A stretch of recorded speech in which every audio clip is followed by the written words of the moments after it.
Это, друзья, мой 54-й день на вахте. Сегодня решили сразу проверить на выносливость новых электриков. Проверяли по всем критериям.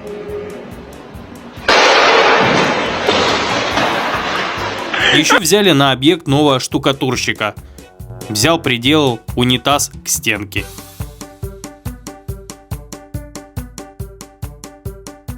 А в целом все нормально, мы работаем как настоящая команда. Вечерком было принятие новеньких в коллектив, все как мы любим. Но что-то пошло не так. Так и прошел мой 54-й день на вахте.